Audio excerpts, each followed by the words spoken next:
was going along smoothly, and the only recreation we really had was playing cards at night. That's all. That was it. Nights, days, go along the beach, look at ships, and keep seeing the Queen and Elizabeth coming in and out every week and a half, 2 weeks with another cargo of men. And finally, I got a boat one day, and cigarettes was a means of exchange of anything. It was like money in a bank. So some of the fellas with me said, let's go and visit some of them freighters out there, see if we can buy some cigarettes.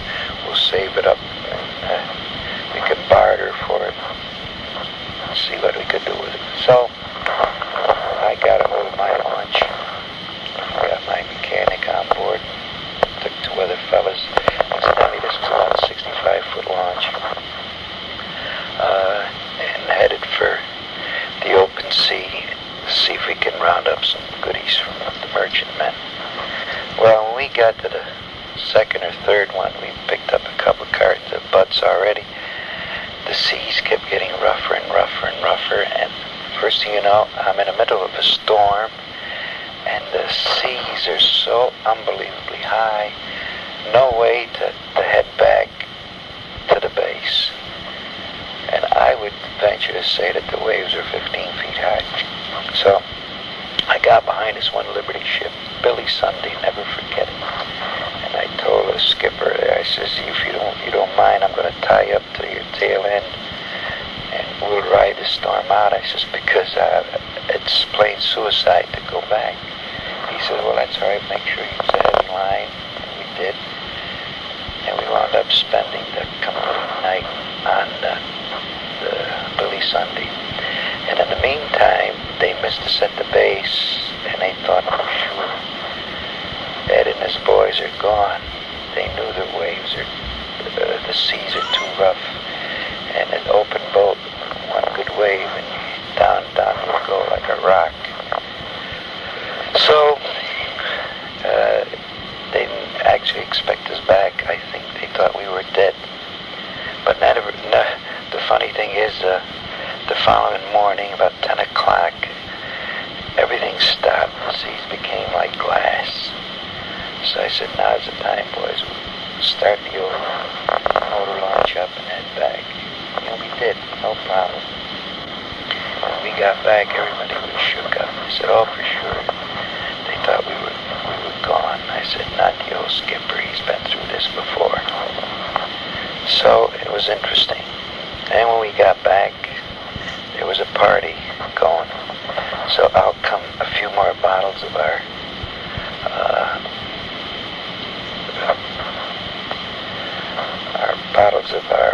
Four Roses. And then when I took a good look, I see these bottles disappeared awful quickly.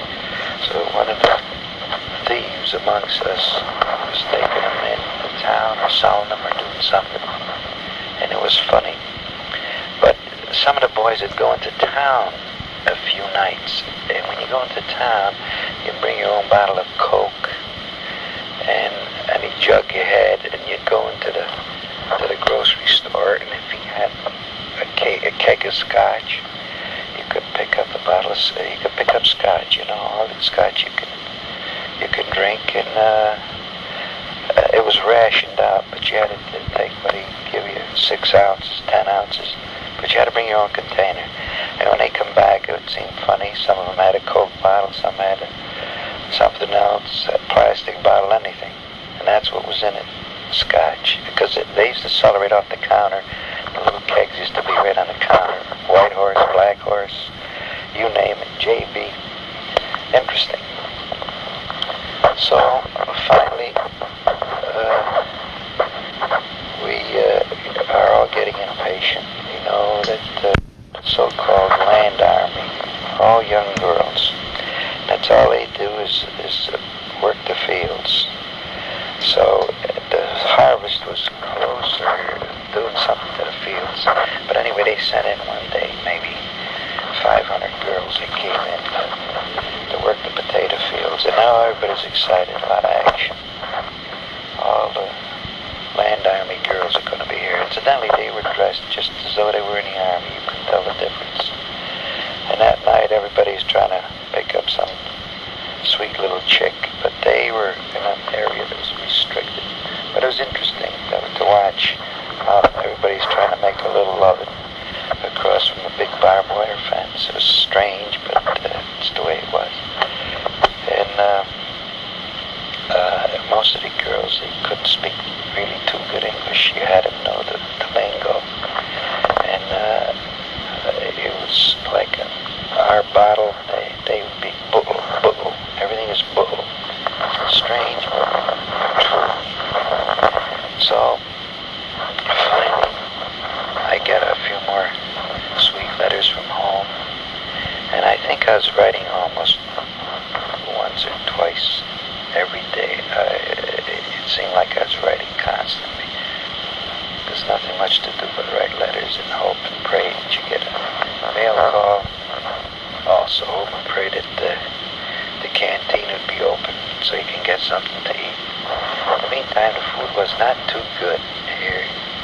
And we used to wind up 2, 3 in the morning sneaking into the wholesale shanty, especially when they found out there was pork chops and ham. Well, it was barbed wired off, but we climbed the barbed wire fence and get a hold of a ham or a loin of pork chops, and believe it or not, like hungry bears, we cut it up right then and there and fire up the old oil stove real hot, put a piece of steel on top, and we'd fry the pork chops right up, or pieces of ham, and eat it instantly. This is how everybody seemed to be constantly in hunger. You never got enough of anything. But it was fun while it lasted. First thing you know, we do hear that you gotta start packing up. Things are gonna happen.